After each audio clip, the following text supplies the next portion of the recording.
কি বিষয়ে কসম করছে তা মুখে উল্লেখ না করে অন্তরে ওই কাজের নিয়ত করে বারবার কসম করে ভঙ্গ করলে কাফারা আদায় করতে হবে। এক্ষেত্রে একবার কসম করে তা ভাঙ্গার পূর্বে সে বিষয়ে কসম বারবার পুনরাবৃত্তি করার দ্বারাই যদি ভিন্ন করে কসমের উদ্দেশ্য না নিয়ে থাকে, বরং পূর্বের কসমেরই পুনরাবৃত্তি করা এবং তা দৃঢ় করার উদ্দেশ্য হয়, তাহলে এক্ষেত্রে প্রতি কসমের উপর কাফারা আসবে না, বরং এভাবে কসমগুলো করার পর যখন কসম ভঙ্গ হবে তখন একটি কাফারা দিতে হবে। এরপর যদি আবার কসম করা হয় এবং তা ভঙ্গ করা হয় তাহলে পুনরায় কাফারা দিতে হবে।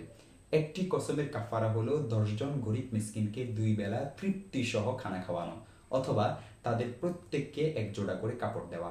এই দুটি সামর্থ্য না থাকলে এক নাগাড়ে 3টি রোজা রাখা। এখন আপনার কর্তব্য হলো উপরোক্ত মাসআলা অনুযায়ী কতবার কসম ভঙ্গ করেছেন যথাসম্ভব তার সঠিক হিসাব বের করার চেষ্টা করা।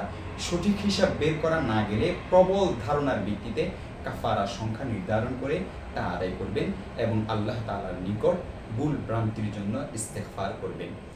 গুনাহ থেকে বেঁচে থাকার সংকল্পের ক্ষেত্রে বান্দার দায়িত্ব হলো বারবার কসম না করে বরং আল্লাহ তাআলার প্রতি মোতাওয়াজ্জু হওয়া এবং তার তৌফিক কামনা করা এবং কোনো আল্লাহওয়ালা বুজুর্গর সংস্রব অবলম্বন করা ও বেশি বেশি দোয়া করতে থাকা।